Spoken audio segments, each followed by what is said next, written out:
Super prime ಆಟ್ 9 ನಲ್ಲಿ ಇವತ್ತಿನ ಇಡೀ ದಿನದ ಎಲ್ಲ ಪ್ರಮುಖ ಬೆಳವಣಿಗೆಗಳ ವಿಶೇಷ ವರದಿಗಳನ್ನು ನೋಡ್ತಾ ಹೋಗೋಣ. ಆದರೆ ಅದಕ್ಕಿಂತ ಮೊದಲಿಗೆ ರಾಜ್ಯ, ದೇಶ ಹಾಗೂ ವಿದೇಶಗಳಲ್ಲಿ ನಡೆದಿರುವ ಟಾಪ್ 18 ಸುದ್ದಿಗಳನ್ನು ನೋಡೋಣ. ಸಿಎಂ ಸಿದ್ದರಾಮಯ್ಯ ತಮ್ಮ ದಾಖಲೆಯ 17ನೇ ಬಜೆಟ್ ಮಂಡಿಸಿದ್ದಾರೆ. ಆರ್ಥಿಕ ಸವಾಲುಗಳ ಮಧ್ಯೆ 4,48,000 ಕೋಟಿ ರೂಪಾಯಿ ಗಾತ್ರದ ಆಯವ್ಯಯ ಮಂಡಿಸಿದರು. ಈ ವರ್ಷ 1,32,000 ಕೋಟಿ ರೂಪಾಯಿ ಸಾಲ ಮಾಡುವುದಕ್ಕೂ ನಿರ್ಧರಿಸಲಾಗಿದೆ. ಈ ಮೂಲಕ ರಾಜ್ಯದ ಒಟ್ಟು ಸಾಲ ಈಗ 8,24,389 ಕೋಟಿ ದಾಟಲಿದೆ.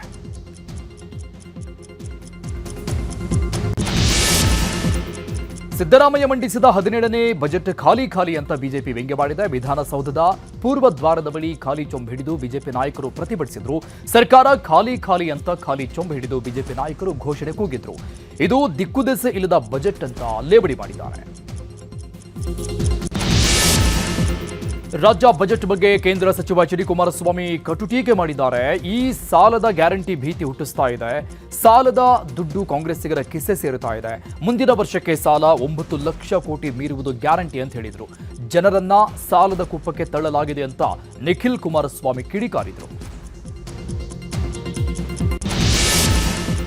ಕರ್ನಾಟಕದಲ್ಲಿ 16 ವರ್ಷದೊಳಗಿನ ಮಕ್ಕಳಿಗೆ ಸೋಷಿಯಲ್ ಮೀಡಿಯಾ ಬಂದ್ ಮಾಡುವ ಬಗ್ಗೆ ನಿರ್ಧಾರ ಕೈಗೊಳ್ಳಲಾಗಿದೆ. ರಾಜ್ಯ ಬಜೆಟ್ನಲ್ಲಿ ಈ ಬಗ್ಗೆ ಸಿಎಂ ಸಿದ್ದರಾಮಯ್ಯ ಘೋಷಣೆ ಮಾಡಿದ್ರು. ಈ ಬೆನ್ನಲ್ಲೇ ನೆರೆಯ ಆಂಧ್ರದಲ್ಲಿ ಚಂದ್ರಬಾಬು ನಾಯ್ಡು ನೇತೃತ್ವದ ಸರ್ಕಾರ 13 ವರ್ಷದೊಳಗಿನ ಮಕ್ಕಳಿಗೆ ಸೋಷಿಯಲ್ ಮೀಡಿಯಾ ನಿಷೇಧ ಮಾಡಿದೆ.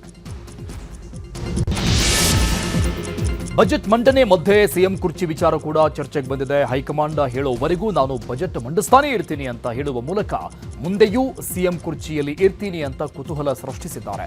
ಇನ್ನು ಬಜೆಟ್ ಮಂಡನೆ ವೇಳೆಯೂ ಕುರ್ಚಿ ಚರ್ಚೆ ಬಗ್ಗೆ ಸ್ವಾರಸ್ಯಕರವಾಗಿ ಚರ್ಚೆ ನಡೆಯಿತು. ಬಜೆಟ್ ಮಂಡನೆ ಮಧ್ಯೆ ಇವತ್ತು ಗುತ್ತಿಗೆದಾರರು 37,000 ಕೋಟಿ ರೂಪಾಯಿ ಬಾಕಿ ಬಿಲ್ಗಾಗಿ ಬೀದಿಗಿಳಿದಿದ್ರು. ಫ್ರೀಡಂ ಪಾರ್ಕ್ನಲ್ಲಿ ಧರಣಿ ನಡೆಸಿದ್ರು. ಈ ವೇಳೆ ಸ್ಥಳಕ್ಕೆ ಡಿಸಿಎಂ ಡಿಕೆ ಶಿವಕುಮಾರ್, ಸಚಿವ ಸತೀಶ್ ಜಾರಕಿಹೊಳಿ, ಬೋಸರಾಜು ತೆರಳಿ ಬಾಂಡ್ ಮೂಲಕ ಬಾಕಿ ಬಿಲ್ ಕ್ಲಿಯರ್ ಮಾಡಲಾಗುವುದು ಅಂತ ಭರವಸೆ ಕೊಟ್ಟರು. ಬಜೆಟ್ ಮಂಡನೆ ಮಧ್ಯೆ ಒಳ ಮೀಸಲಾತಿ ಕಿಚ್ಚು ಹೆಚ್ಚಾಗಿದೆ. ಶೀಘ್ರ ಒಳ ಮೀಸಲಾತಿ ಜಾರಿಗೆ ಆಗ್ರಹಿಸಿ ದಲಿತ ಸಂಘಟನೆಗಳ ಒಕ್ಕೂಟ ಧಾರವಾಡ, ದಾವಣಗೆರೆ, ಚಿಕ್ಕಮಗಳೂರಲ್ಲಿ ಪ್ರತಿಭಟನೆ ಮಾಡಿತು. ದಾವಣಗೆರೆಯ ಪಿಬಿ ರಸ್ತೆಯಲ್ಲಿ ದಲಿತ ಮುಖಂಡನೊಬ್ಬ ಪೆಟ್ರೋಲ್ ಸುರಿಕೊಂಡು ಆತ್ಮಹತ್ಯೆಗೆ ಯತ್ನಿಸಿದ ಘಟನೆ ಕೂಡ ನಡೆಯಿತು.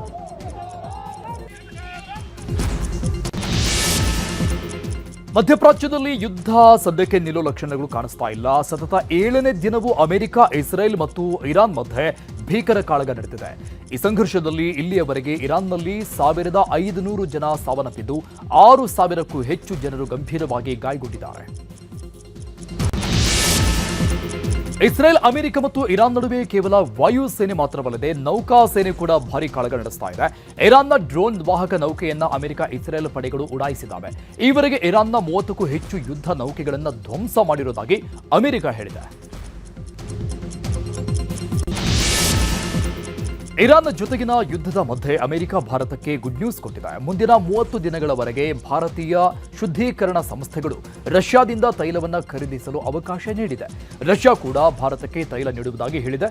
ಹೀಗಾಗಿ ಭಾರತದಲ್ಲಿ ತೈಲ ಕೊರತೆ ಆತಂಕ ಸದ್ಯಕ್ಕೆ ದೂರವಾಗಿದೆ. ಭಾರತದ ಕಂಪನಿಗಳಿಗೆ ರಷ್ಯಾದಿಂದ ತೈಲ ಖರೀದಿಸಲು ಅಮೆರಿಕ 30 ದಿನ ಅವಕಾಶ ನೀಡಿರುವುದಕ್ಕೆ ಪ್ರಧಾನಿ ಮೋದಿ ವಿರುದ್ಧ ಕಾಂಗ್ರೆಸ್ ಕಿಡಿಕಾರಿದೆ. ರಾಜಿ ಮಾಡಿಕೊಂಡಿರುವ ಒಬ್ಬ ವ್ಯಕ್ತಿಯನ್ನ ತನ್ನ ಲಾಭಕ್ಕೆ ಅಮೆರಿಕ ಬಳಸಿಕೊಳ್ತಾ ಇದೆ. ದೇಶದ ಇಂಧನ ಸುರಕ್ಷತೆಯಲ್ಲಿ ಭಾರತ ರಾಜಿ ಮಾಡಿಕೊಂಡಿದೆ ಅಂತ ರಾಹುಲ್ ಗಾಂಧಿ ಕಿಡಿಕಾರಿದ್ದಾರೆ. ಭೀಕರ ಯುದ್ಧದ ಮಧ್ಯೆ ಅಮೆರಿಕ ಅಧ್ಯಕ್ಷ ಡೊನಾಲ್ಡ್ ಟ್ರಂಪ್ ಪಾದ್ರಿಗಳನ್ನ ಶ್ವೇತಭವನಕ್ಕೆ ಆಹ್ವಾನಿಸಿದ್ರು. ಈ ವೇಳೆ ಓವಲ್ ಕಚೇರಿಯಲ್ಲಿ ಅಧ್ಯಕ್ಷರ ಮೇಲೆ ಕೈಯಿಟ್ಟು ಪಾದ್ರಿಗಳು ಅಮೆರಿಕದ ಸಶಸ್ತ್ರ ಪಡೆಗಳ ರಕ್ಷಣೆಗಾಗಿ ಪ್ರಾರ್ಥಿಸಿದ್ರು. ಇನ್ನು ಬೇಷರತ್ ಶರಣಾಗತಿ ಬಿಟ್ಟು ಯುದ್ಧ ನಿಲ್ಲಿಸಲು ಇರಾನ್ಗೆ ಬೇರೆ ದಾರಿಯೇ ಇಲ್ಲ ಅಂತ ಹೇಳಿದ್ದಾರೆ ಟ್ರಂಪ್.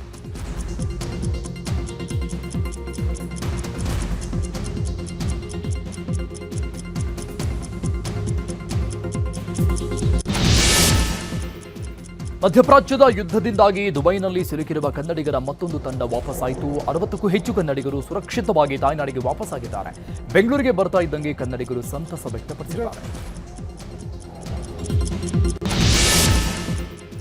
ಕಾಂಗ್ರೆಸ್ ನಾಯಕ ಹಾಗೂ ಲೋಕಸಭೆ ವಿಪಕ್ಷ ನಾಯಕ ರಾಹುಲ್ ಗಾಂಧಿ ಚುನಾವಣೆ ಹೊಸ್ತಿಲಲ್ಲಿರುವ ಕೇರಳ ಪ್ರವಾಸದಲ್ಲಿದ್ದಾರೆ. ಈ ವೇಳೆ ಇಡುಕ್ಕಿಯ ಮರಿಯನ್ ಕಾಲೇಜಿನ ವಿದ್ಯಾರ್ಥಿಗಳೊಂದಿಗೆ ಪ್ರಾಚೀನ ಸಮರ ಕಲೆಯಾದ ಕಲರಿಪಟ್ಟು ಬಗ್ಗೆ ಮೆಚ್ಚುಗೆ ವ್ಯಕ್ತಪಡಿಸಿದರು. ಅಲ್ಲದೆ ರಾಹುಲ್ ಗಾಂಧಿ ಖುದ್ದು ಕಲರಿಪಟ್ಟು ಪ್ರಯೋಗ ಮಾಡಿದ್ದಾರೆ.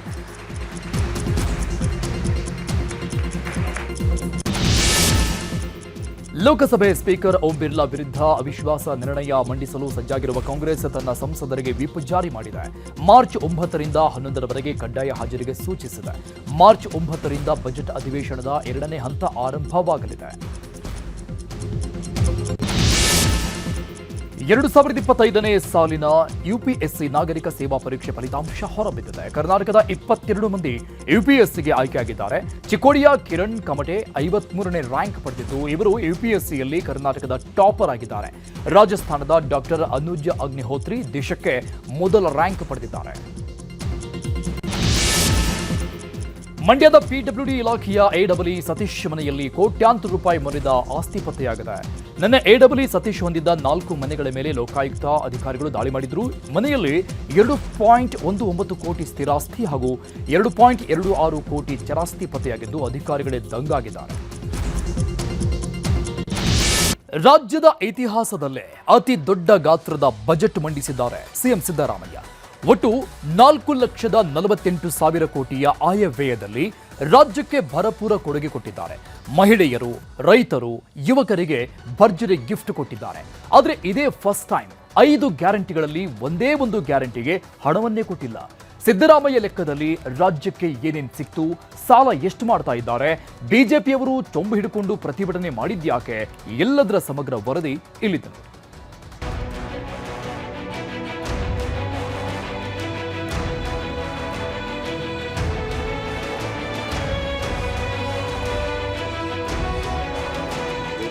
ಇಪ್ಪತ್ತಾರು 27ನೇ ಸಾಲಿನ ಆಯವ್ಯಯವನ್ನು ಸದನದ ಮುಂದೆ ಮಂಡಿಸಲು ನನಗೆ ಸಂತೋಷವಾಗುತ್ತಿದೆ. ಸಿಎಂ ಸಿದ್ದರಾಮಯ್ಯನವರು ಬರೋಬ್ಬರಿ 17ನೇ ಬಾರಿ ತಮ್ಮ ದಾಖಲೆಯ ಬಜೆಟ್ ಮಂಡಿಸಿದ್ದಾರೆ. 4,48,000 ಕೋಟಿ ಗಾತ್ರದ ಬಜೆಟ್ ಮಂಡಿಸಿದ್ದಾರೆ. ಸಿದ್ದರಾಮಯ್ಯನವರ ಈ ಬಜೆಟ್ನಲ್ಲಿ ಹಲವು ಜನಪ್ರಿಯ ಯೋಜನೆಗಳು ಘೋಷಣೆಯಾಗಿವೆ. ಸರ್ಕಾರದ ವಿವಿಧ ಇಲಾಖೆಗಳಲ್ಲಿ ಖಾಲಿ ಇರುವ 56,432 ಸರ್ಕಾರಿ ಹುದ್ದೆ ಭರ್ತಿಗೆ ಸಂಕಲ್ಪ ತೊಟ್ಟಿದ್ದು, ಶೀಘ್ರವೇ ಅಧಿಸೂಚನೆ ಹೊರಡಿಸಲಾಗುವುದು. ಅನ್ನಭಾಗ್ಯದ 5 ಕೆಜಿ ಅಕ್ಕಿ ಕೊಟ್ಟು ಇನ್ನುಳಿದ 5 ಕೆಜಿ ಅಕ್ಕಿ ಬದಲು ಇಂದಿರಾ ಕಿಟ್ ನೀಡಲು 6,200 ಕೋಟಿ ರೂಪಾಯಿ ಮೀಸಲಿರಿಸಲಾಗಿದೆ. ಗ್ಯಾರಂಟಿಗಳಿಗೆ ಅನುದಾನ ಇಟ್ಟಿದ್ದು, ಗೃಹಲಕ್ಷ್ಮಿಯರಿಗೆ 28,608 ಕೋಟಿ ಮೀಸಲಿಡಲಾಗಿದೆ. ಉದ್ಯೋಗಸ್ಥ ಮಹಿಳೆಯರಿಗೆ ತಿಂಗಳಲ್ಲಿ 1 ದಿನ ವೇತನ ಸಹಿತ ಋತುಚಕ್ರ ರಜೆಗೆ ಅವಕಾಶ ನೀಡಲಾಗಿದೆ. 16 ವರ್ಷದೊಳಗಿನ ಮಕ್ಕಳಿಗೆ ಸಾಮಾಜಿಕ ಜಾಲತಾಣದ ಬಳಕೆ ನಿಷೇಧಿಸಲಾಗಿದೆ. ರಾಜ್ಯದ 38 ಲಕ್ಷ ರೈತರಿಗೆ ಶೂನ್ಯ ಬಡ್ಡಿ ದರದಲ್ಲಿ 30,000 ಕೋಟಿ ಸಾಲ ನೀಡುವ ಗುರಿ ಹೊಂದಲಾಗಿದೆ.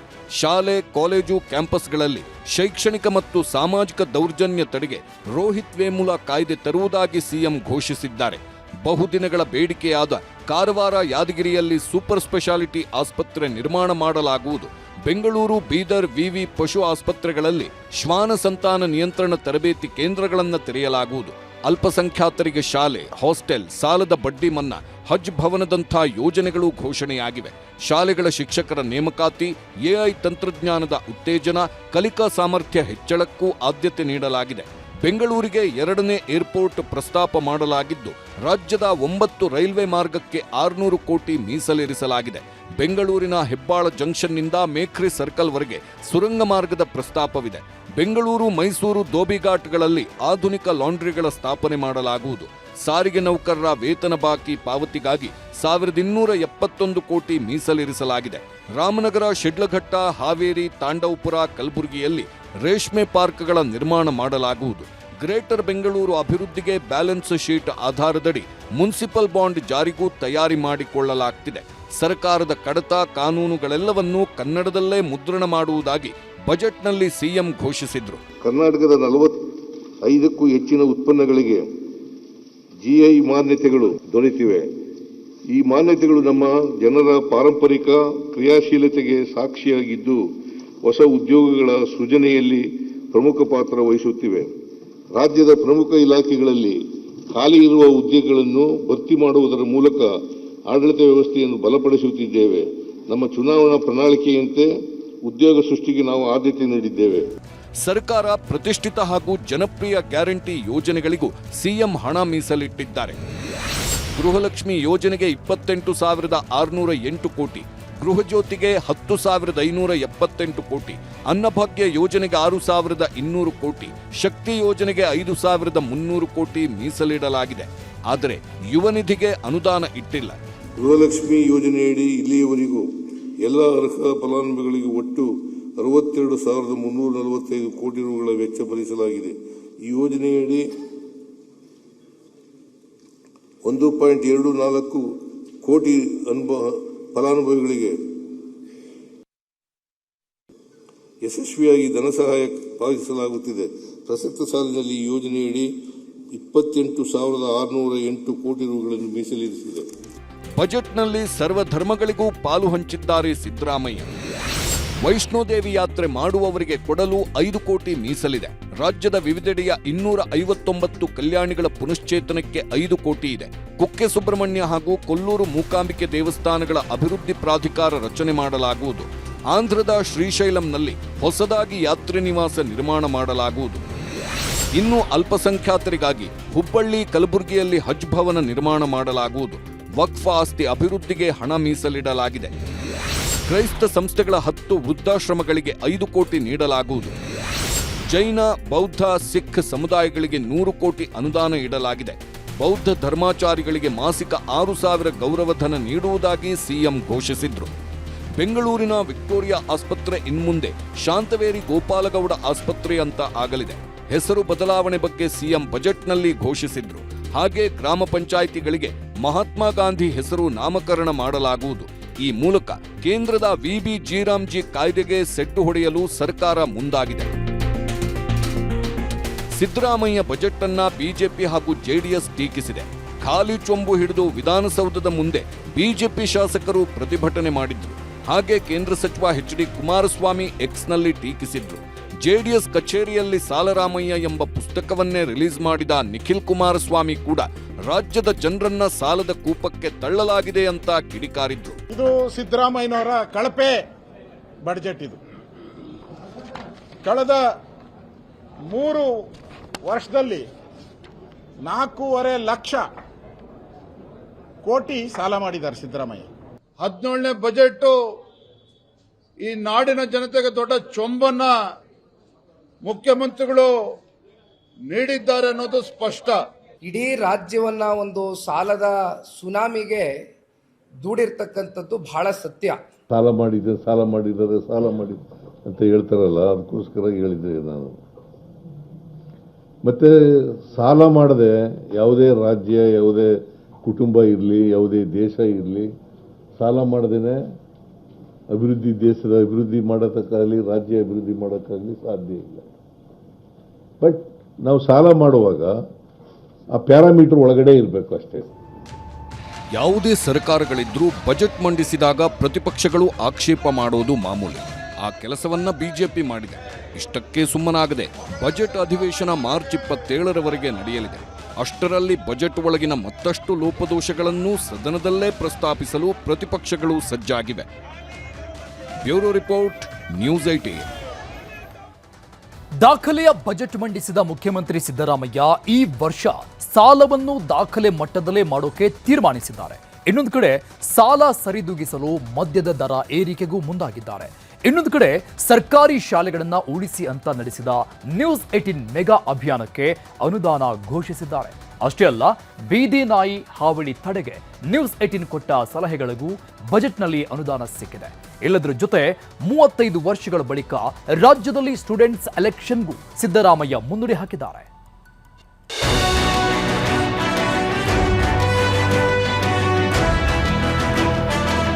26-27 ಸಾಲಿನ ಆಯವ್ಯಯ ಅಂದಾಜನ್ನು ಮಂಡಿಸುವುದು. 2026-27ನೇ ಸಾಲಿನ ಬಜೆಟ್ ಗಾತ್ರವನ್ನ ಮುಖ್ಯಮಂತ್ರಿ ಸಿದ್ದರಾಮಯ್ಯ 4,48,000 ಕೋಟಿಗೆ ಮುಟ್ಟಿಸಿದ್ದಾರೆ.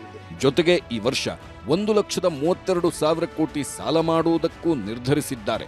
ಬಜೆಟ್ ಲೆಕ್ಕವನ್ನು ಸರಿದೂಗಿಸಲು ಸಾಲ ಮಾಡುವುದಷ್ಟೇ ಅಲ್ಲ, ಮದ್ಯಪ್ರಿಯರ ಜೇಬಿಗೂ ಕತ್ತರಿ ಪ್ರಯೋಗಿಸಲು ಮುಂದಾಗಿದೆ. ಇದಕ್ಕಾಗಿ ಸರ್ಕಾರ ಮದ್ಯ ಉತ್ಪಾದಕರಿಗೆ ದರ ಏರಿಕೆಯ ಸ್ವಾತಂತ್ರ್ಯವನ್ನ ನೀಡಿ ಜಾಣ ಹೆಜ್ಜೆ ಇಟ್ಟಿದೆ. ಶೀಘ್ರದಲ್ಲೇ ಮದ್ಯದ ದರ ಏರಿಕೆಗೆ ಸರ್ಕಾರ ಸಿದ್ಧತೆ ಮಾಡಿಕೊಂಡಿದೆ. ಆದರೆ ದರ ಏರಿಕೆಯ ನಿರ್ಧಾರ ಉತ್ಪಾದಕರಿಗೆ ಸರ್ಕಾರ ಬಿಟ್ಟುಕೊಟ್ಟಿದೆ. ಜಾಗತಿಕ ಮಟ್ಟದ ಮದ್ಯದ ಅಂಶ ಆಧರಿಸಿ ತೆರಿಗೆ ಹಾಕಲು ನಿರ್ಧರಿಸಿದ್ದು 2026 ಮದ್ಯದ ಅಂಶ ಪರಿಗಣಿಸಿ ಅಬಕಾರಿ ಸುಂಕ ನಿಗದಿ ಮಾಡಲಿದೆ. ಅಂದ್ರೆ ರಮ್, ಜಿನ್, ವೈನ್, ಬ್ರ್ಯಾಂಡಿ, ಬಿಯರ್ಗಳಲ್ಲಿ ಎಷ್ಟು ಪ್ರಮಾಣದ ಆಲ್ಕೋಹಾಲ್ ಪರ್ಸೆಂಟೇಜ್ ಇರುತ್ತೋ ಅದರ ಮೇಲೆ ಸುಂಕ ಹೆಚ್ಚಳ ಆಗಲಿದೆ. ಕಳೆದ ವರ್ಷ ಅಬಕಾರಿ ಇಲಾಖೆಗೆ 36,492 ಕೋಟಿ ರೂಪಾಯಿ ಆದಾಯ ಸಂಗ್ರಹವಾಗಿತ್ತು. ಈ ಸಲ 45,000 ಕೋಟಿ ಆದಾಯ ಸಂಗ್ರಹದ ಗುರಿ ಇಟ್ಕೊಂಡು ಸರ್ಕಾರ ಈ ನಿರ್ಧಾರ ಮಾಡಿದೆ. ಇದರ ಮಧ್ಯೆನೇ ಮುದ್ರಾಂಕ ನೋಂದಣಿ ಇಲಾಖೆಯ ಆದಾಯ ಸಂಗ್ರಹವನ್ನ 29,000 ಕೋಟಿಗೆ ಹೆಚ್ಚಿಸಬೇಕು. ಸಾರಿಗೆ ಇಲಾಖೆಯಲ್ಲೂ ಆದಾಯ ಸಂಗ್ರಹವನ್ನ ಈ ವರ್ಷ 15,500 ಕೋಟಿಗೆ ಹೆಚ್ಚಿಸಬೇಕು ಅಂತ ಬಜೆಟ್ನಲ್ಲೇ ಸಿಎಂ ಉಲ್ಲೇಖಿಸಿದ್ದಾರೆ. 16 ವರ್ಷದ ಒಳಗಿನ ಮಕ್ಕಳಿಗೆ ಸಾಮಾಜಿಕ ಜಾಲತಾಣ ಬ್ಯಾನ್. 16 ವರ್ಷದೊಳಗಿನ ಮಕ್ಕಳಿಗೆ ಸಾಮಾಜಿಕ ಜಾಲತಾಣದ ಬಳಕೆಯನ್ನು ನಿಷೇಧಿಸಲಾಗುವುದು. ಬಜೆಟ್ನಲ್ಲೇ ಸಿಎಂ ಇಂಥದ್ದೊಂದು ಮಹತ್ವದ ನಿರ್ಧಾರವನ್ನು ಪ್ರಕಟಿಸಿದ್ರು. 16 ವರ್ಷದ ಒಳಗಿನ ಮಕ್ಕಳಿಗೆ ಸಾಮಾಜಿಕ ಜಾಲತಾಣಗಳ ಬಳಕೆಯನ್ನ ನಿಷೇಧಿಸುವ ನಿರ್ಣಯ ಮಂಡಿಸಿದ್ರು.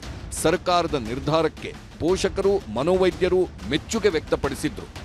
ನಾನು ಆ್ಯಸ್ ಅ ಪೇರೆಂಟ್ ಇದನ್ನು ವೆಲ್ಕಮ್ ಮಾಡ್ತೀನಿ. ಯಾಕೆಂದರೆ ಸ್ಕ್ರೀನ್ ಟೈಮು ಯಾರಿಗಾದರೂ ಒಳ್ಳೆಯದಲ್ಲ.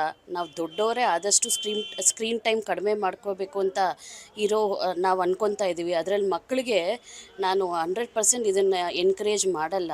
ಸೊ ಈ ಡಿಸಿಷನ್ನ ನಾನು ವೆಲ್ಕಮ್ ಮಾಡ್ತೀನಿ. ಇದು ಬಹುಶಃ ಸಮಯೋಚಿತ ನಿರ್ಧಾರ. ಆದ್ರೆ ಇದು ಇಮಿಡಿಯೇಟ್ ಆಗಿ ಎಷ್ಟರ ಮಟ್ಟಿಗೆ ಇಫೆಕ್ಟ್ ಕೊಡುತ್ತೆ ಹೇಳಕ್ ಬರಲ್ಲ. ಶಾಲೆ ಒಳಗೆ ಯಾರು ಉಪಯೋಗ ಮಾಡುದಿಲ್ಲ, ಆದ್ರೆ ಹೊರಗೆ ಕಡಿವಾಣ ಹಾಕುವುದು ಬಹಳ ಕಷ್ಟ ಇದೆ. ಉಪಯೋಗ ಮಾಡ್ಲಿಕ್ಕೆ ಇಲ್ಲ ಅನ್ನುವಂತ ಒಂದು ಕಾನೂನು ಬಂದ್ರೆ ಬಹುಶಃ ಕಾನೂನಿಗೆ ಹೆದರಿ ಆದ್ರೂ ಸ್ವಲ್ಪ ಜನ ಆದ್ರೂ ಅದರಿಂದ ದೂರ ಸರಿತಾರೆ. 16 ವರ್ಷದೊಳಗಿನ ಮಕ್ಕಳಿಗೆ ಸಾಮಾಜಿಕ ಜಾಲತಾಣಗಳ ಬಳಕೆಗೆ ನಿರ್ಬಂಧ ಹಾಕಿದೆ ಸರ್ಕಾರ ನಿಜ. ಆದ್ರೆ ಆದೇಶ ಜಾರಿಗೆ ತರಲು ಸಾಕಷ್ಟು ಸವಾಲುಗಳಿವೆ. 1. ಮೊಬೈಲ್ ಬಳಸುವ ಮಕ್ಕಳ ಬಗ್ಗೆ ನಿಗಾ ವಹಿಸಬೇಕು. 2. ಅಂತಾರಾಷ್ಟ್ರೀಯ ಸೈಬರ್ ತಂತ್ರಜ್ಞಾನ ಅಳವಡಿಸಬೇಕು. 3. ಕಂಟೆಂಟ್ ಆಪ್ ಕಂಪನಿಗಳಿಗೆ ನೋಟಿಸ್ ನೀಡಬೇಕು. 4. ರಾಜ್ಯದಲ್ಲಿ ದೊಡ್ಡ ಜಾಗೃತಿ ಅಭಿಯಾನ ನಡೆಸಬೇಕು. 5. ಮೊಬೈಲ್ ಚಟ ಬಿಡಿಸಲು ಕೌನ್ಸಿಲಿಂಗ್ ಕೇಂದ್ರ ತೆರೆಯಬೇಕು. 16 ವರ್ಷದೊಳಗಿನ ಮಕ್ಕಳಿಗೆ ಸಾಮಾಜಿಕ ಜಾಲತಾಣದ ಬಳಕೆಯನ್ನು ನಿಷೇಧಿಸಲಾಗುವುದು. ಇದು ಬರೀ ಸರ್ಕಾರದ ಜವಾಬ್ದಾರಿಯಷ್ಟೇ ಅಲ್ಲ. ಪೋಷಕರು ಮಕ್ಕಳನ್ನ ಮೊಬೈಲ್ ಗೀಳು ಬಿಡಿಸಲು ಮುಂದಾಗಬೇಕು. ಆಗಷ್ಟೇ ಸರ್ಕಾರದ ಈ ಆದೇಶಕ್ಕೆ ಮಹತ್ವ ಸಿಗಲಿದೆ. ಕಾಲೇಜುಗಳಲ್ಲಿ ಸ್ಟೂಡೆಂಟ್ಸ್ ಎಲೆಕ್ಷನ್ ಘೋಷಣೆ. ರಾಜ್ಯದ ಕಾಲೇಜುಗಳಲ್ಲಿ ವಿದ್ಯಾರ್ಥಿ ಚುನಾವಣೆಗಳನ್ನು ನಡೆಸುವುದಾಗಿ ಸಿಎಂ ಸಿದ್ದರಾಮಯ್ಯ ಬಜೆಟ್ನಲ್ಲೇ ಘೋಷಿಸಿದ್ದಾರೆ. ವಿದ್ಯಾರ್ಥಿಗಳಲ್ಲಿ ನಾಯಕತ್ವ,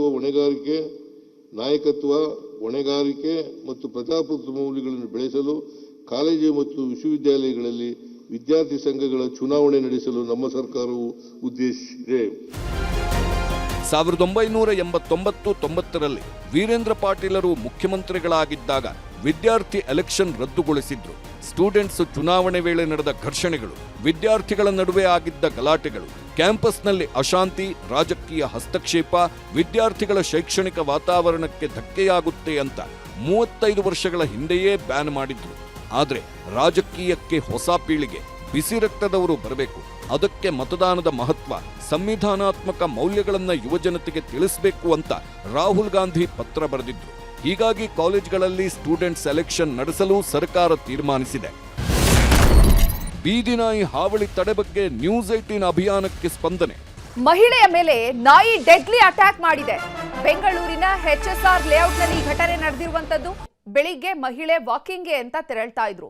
ಈ ವೇಳೆ ಮನೆ ಬಳಿ ನಾಯಿ ಬಂದು ದಾಳಿ ಮಾಡಿದೆ. ನೋಡಿ, ವಿಜುವಲ್ಸ್ ಅಲ್ಲಿ ಗಮನಿಸ್ತಾ ಇದೀವಿ. ರಾಜ್ಯದಲ್ಲಿ ಬೀದಿ ನಾಯಿಗಳ ಹಾವಳಿಗೆ ಮಕ್ಕಳಿಂದ ವೃದ್ಧರವರೆಗೂ ನಲುಗಿ ಹೋಗ್ತಿದ್ದಾರೆ. ರಾಜ್ಯದಲ್ಲಿ ಬೀದಿ ನಾಯಿಗಳ ದಾಳಿ ಆಗ್ತಿರೋದು ಯಾಕೆ, ನಿಯಂತ್ರಣ ಹೇಗೆ ಮಾಡಬೇಕಂತ ನ್ಯೂಸ್ 18 ಕನ್ನಡ ವಿಸ್ತೃತ ವರದಿ ಮಾಡಿ ಸರ್ಕಾರದ ಗಮನ ಸೆಳೆದಿತ್ತು. ಈಗ ಬಜೆಟ್ನಲ್ಲಿ ಬೀದಿ ನಾಯಿಗಳ ನಿಯಂತ್ರಣಕ್ಕೆ ಬೆಂಗಳೂರು ಹಾಗೂ ಬೀದರ್ನಲ್ಲಿ ಶ್ವಾನ ಸಂತಾನ ನಿಯಂತ್ರಣ ತರಬೇತಿ ಕೇಂದ್ರ ತೆರೆಯುವುದಾಗಿ ಘೋಷಿಸಿದ್ದಾರೆ. ಇಲ್ಲಿ ಪಶುವೈದ್ಯರು ಮತ್ತು ಪಶುವೈದ್ಯಕೀಯ ವಿದ್ಯಾರ್ಥಿಗಳಿಗೆ ಉನ್ನತ ಮಟ್ಟದ ತಾಂತ್ರಿಕ ತರಬೇತಿ ನೀಡಲು ನಿರ್ಧಾರ ಮಾಡಲಾಗಿದೆ. ಬೀದಿ ನಾಯಿಗಳ ಸಮಸ್ಯೆಗೆ ಪರಿಹಾರೋಪಾಯವಾಗಿ ಸಂತಾನಹರಣ ನಿಯಂತ್ರಣವನ್ನು ವೈಜ್ಞಾನಿಕ ಹಾಗೂ ಪರಿಣಾಮಕಾರಿ ರೀತಿಯಲ್ಲಿ ಜಾರಿಗೆ ತರುವ ಉದ್ದೇಶದಿಂದ ಪಶುವೈದ್ಯರು ಮತ್ತು ಪಶುವೈದ್ಯಕೀಯ ವಿದ್ಯಾರ್ಥಿಗಳಿಗೆ ಉನ್ನತ ಮಟ್ಟದ ತಾಂತ್ರಿಕ ತರಬೇತಿಯನ್ನು ನೀಡಲು ಬೆಂಗಳೂರು ಹಾಗೂ ಬೀದರ್ನ ಶ್ವಾನ ಸಂತಾನ ನಿಯಂತ್ರಣ ತರಬೇತಿ ಕೇಂದ್ರವನ್ನು ಸ್ಥಾಪಿಸಲಾಗುವುದು. ನ್ಯೂಸ್ 18ನಿಂದ ಸರ್ಕಾರಿ ಶಾಲೆ ಉಳಿಸಿ ಅಭಿಯಾನ, ಬರೋಬ್ಬರಿ 690 ಕೋಟಿ ಅನುದಾನ ಘೋಷಣೆ.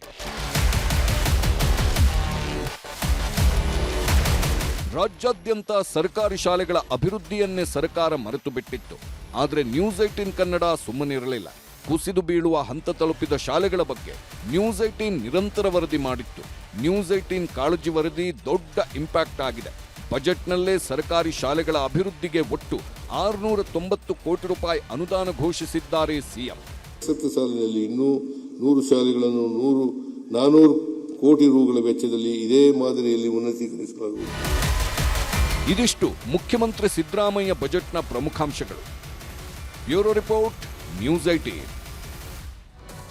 ಇರಾನ್ ಮೇಲೆ ಇಸ್ರೇಲ್ ಅಮೆರಿಕ ನಡೆಸ್ತಾ ಇರುವ ಘೋರ ಯುದ್ಧ 7ನೇ ದಿನಕ್ಕೆ ಕಾಲಿಟ್ಟಿದೆ.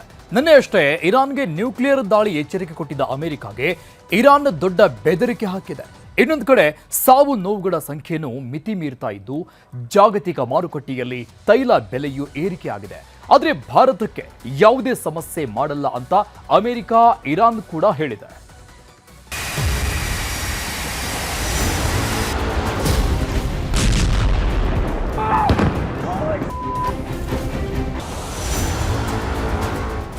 ಇಸ್ರೇಲ್ ಅಮೆರಿಕ ನಡೆಸ್ತಾ ಇರುವಂತ ಘೋರ ದಾಳಿಗೆ ಇರಾನ್ ತತ್ತರಿಸಿ ಹೋಗ್ತಾ ಇದೆ. ಆದ್ರೂ ಪ್ರತಿ ದಾಳಿ ನಿಲ್ಲಿಸದ ಇರಾನ್ ಸೇನೆ ಹೊಸ ಕ್ಷಿಪಣಿಗಳನ್ನ ಉಡಾಯಿಸ್ತಾ ಇದೆ. ಹಗಲು ರಾತ್ರಿ ಅಂತಲೂ ಕೂಡ ನೋಡದೆ ಬೀಳ್ತಾ ಇರುವಂತ ಬಾಂಬ್ಗಳು ಮಿಂಚು ಸಿಡಿಲು ಬಡಿದಂತೆ ಬಡಿತಾ ಇದಾವೆ. ಸ್ಫೋಟಗಳಾಗ್ತಾ ಇದೆ. ಬೆಂಕಿಯ ಕೆನ್ನಾಲಿಗೆಯಲ್ಲಿ ಕಟ್ಟಡಗಳು, ನಗರಗಳು ಸರ್ವನಾಶ ಆಗ್ತಿವೆ.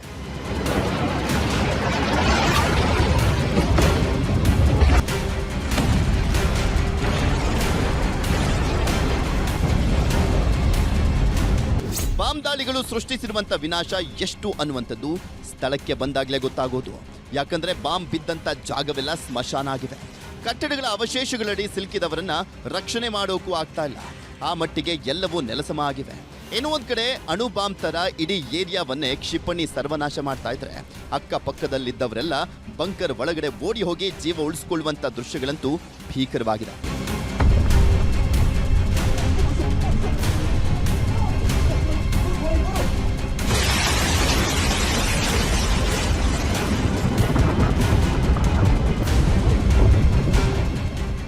ಸತತ 7 ದಿನಗಳಿಂದಲೂ ಕೂಡ ಇಸ್ರೇಲ್ನ ಟೆಲ್ ಅವೀವ್ ನಗರ, ಇರಾನ್ನ ಟೆಹ್ರಾನ್ ನಗರ, ಅಬುದಾಬಿ, ಬಹ್ರೇನ್, ಕುವೈತ್, ಕತಾರ್ನಲ್ಲೂ ಕೂಡ ಆಗ್ತಾ ಇರುವಂತಹ ದಾಳಿಗಳಿಗೆ ಜನ ಕ್ಷಣವೂ ಸತ್ತು ಬದುಕ್ತಾ ಇದ್ದಾರೆ.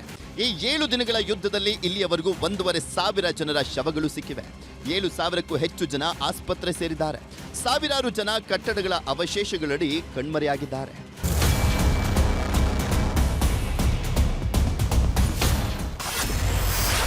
ನ್ಯೂಕ್ಲಿಯರ್ ಎಚ್ಚರಿಕೆ ಬೆನ್ನಲ್ಲೇ 9/11 ದಾಳಿ ಭಯ. ನಿನ್ನೆಯಷ್ಟೇ ಅಮೆರಿಕ ಮಿನಿಟ್ ಮ್ಯಾನ್ 3 ಹೆಸರಿನ ನ್ಯೂಕ್ಲಿಯರ್ ಕ್ಷಿಪಣಿ ಪ್ರಯೋಗ ನಡೆಸಿ ಇರಾನ್ಗೆ ಎಚ್ಚರಿಕೆ ನೀಡಿತ್ತು. ಇದರ ಬೆನ್ನಲ್ಲೇ ಇರಾನ್ ಅಮೆರಿಕ ಮೇಲೆ ದೊಡ್ಡ ದಾಳಿ ನಡೆಸುವಂತ ಆತಂಕ ಶುರುವಾಗಿದೆ.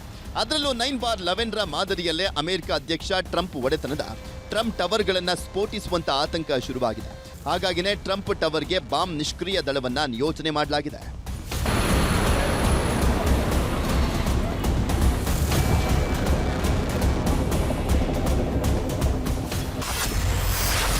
ಅಮೆರಿಕ 10 ಸೈನಿಕರನ್ನ ಬಂಧಿಸಿ ಒತ್ತೆ ಇಟ್ಕೊಂಡ ಇರಾನ್.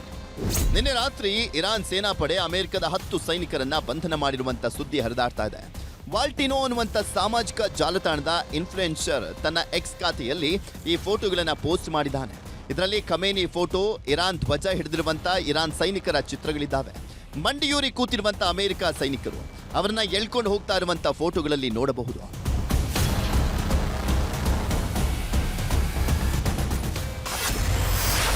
ಖಮೇನಿ ಹತ್ಯೆಯ ವಿಡಿಯೋ ಬಿಟ್ಟ ಇಸ್ರೇಲ್ ಸೇನಾಪಡೆ ತನ್ನ ಸೋಷಿಯಲ್ ಮೀಡಿಯಾದಲ್ಲಿ ಖಮೇನಿ ಹತ್ಯೆ ದಿನ ಹಾಕಿದಂತ ಬಾಂಬ್ಗಳ ವಿಡಿಯೋವನ್ನ ಹಂಚಿಕೊಂಡಿದೆ. 1800 ಕಿಲೋಮೀಟರ್ ದೂರದ ಪ್ರಯಾಣ, ಗಂಟೆಗೆ 600 ಕಿಲೋಮೀಟರ್ ವೇಗದಲ್ಲಿ 50 ಇಸ್ರೇಲ್ ಫೈಟರ್ ಜೆಟ್ಗಳು ಖಮೇನಿ ಅಡುಗುತಾಣಗಳನ್ನ ಯಶಸ್ವಿಯಾಗಿ ಉಡಾಯಿಸಿದೆ ಅಂತ ಇಸ್ರೇಲ್ ಬರ್ಕೊಂಡಿದೆ.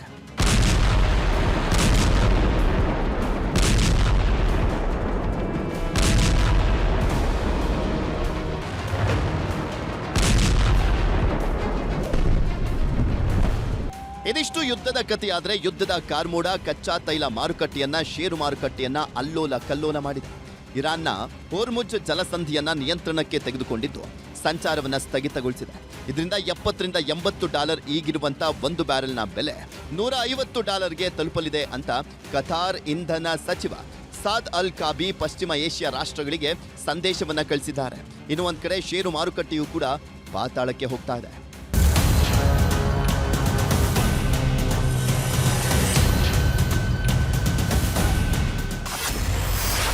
ಯುದ್ಧದ ಮಧ್ಯೆ ಭಾರತಕ್ಕೆ ಇರಾನ್ ಸ್ನೇಹ ಸಂದೇಶ. ಭಾರತಕ್ಕೆ ಪ್ರಮುಖವಾಗಿರುವಂತಹ ಹರ್ಮುಜ್ ಜಲಸಂಧಿ ಸ್ಥಗಿತವಾಗಿದೆ.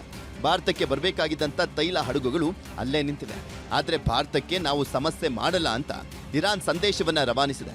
ಅಮೆರಿಕ, ಇಸ್ರೇಲ್, ಯುರೋಪ್ ಮತ್ತು ಅವುಗಳ ಪಾಶ್ಚಿಮಾತ್ಯ ಮಿತ್ರ ರಾಷ್ಟ್ರಗಳ ಹಡಗುಗಳಿಗೆ ಮಾತ್ರ ಹೋರ್ಮುಜ್ ಜಲಸಂಧಿ ಮುಚ್ಚಲಾಗಿದೆ. ಭಾರತದ ಪಾಲಿಗೆ ಯಾವಾಗಲೂ ಇರಾನ್ ಹಾರ್ಮುಜ್ ಜಲಮಾರ್ಗ ಮುಕ್ತವಾಗಿರುತ್ತೆ ಅಂತ ಇರಾನ್ ಹೇಳಿದೆ. ಹೀಗಾಗಿ ಭಾರತ ಕೊಲ್ಲಿ ಯುದ್ಧದ ಮಧ್ಯೆಯೂ ಕೂಡ ನಿರಾಳವಾಗಿದೆ. ಆದರೂ ಯುದ್ಧ ನಿಲ್ದಿದ್ರೆ ಇವತ್ತಲ್ಲ ನಾಳೆ ಭಾರತಕ್ಕೂ ತೈಲ ಪೂರೈಕೆ ಆತಂಕ ತಪ್ಪಿದ್ದಲ್ಲ.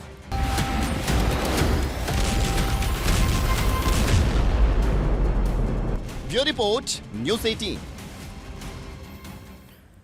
ಹೆಚ್ಚು ಕಮ್ಮಿ ಇದೇ ತಿಂಗಳಲ್ಲಿ 5 ರಾಜ್ಯಗಳ ವಿಧಾನಸಭೆ ಚುನಾವಣೆಗೆ ಮುಹೂರ್ತ ನಿಗದಿಯಾಗಲಿದೆ. ಇಂಥ ಹೊತ್ತಲ್ಲೇ 9 ರಾಜ್ಯಗಳ ರಾಜ್ಯಪಾಲರನ್ನ ಅದಲು ಬದಲು ಮಾಡಿದ್ದು ವಿಪಕ್ಷಗಳ ಕಣ್ಣು ಕೆಂಪಾಗಿಸಿದೆ. ಅಷ್ಟಕ್ಕೂ ಯಾವ್ಯಾವ ರಾಜ್ಯಗಳ ರಾಜ್ಯಪಾಲರನ್ನ ಬದಲಿಸಲಾಗಿದೆ, ಯಾವ್ಯಾವ ನಾಯಕರ ಕಣ್ಣು ಕೆಂಪಾಗಿಸಿದೆ ಅಂತ ನಿಮಗೂ ತೋರಿಸ್ತೀವಿ ನೋಡಿ.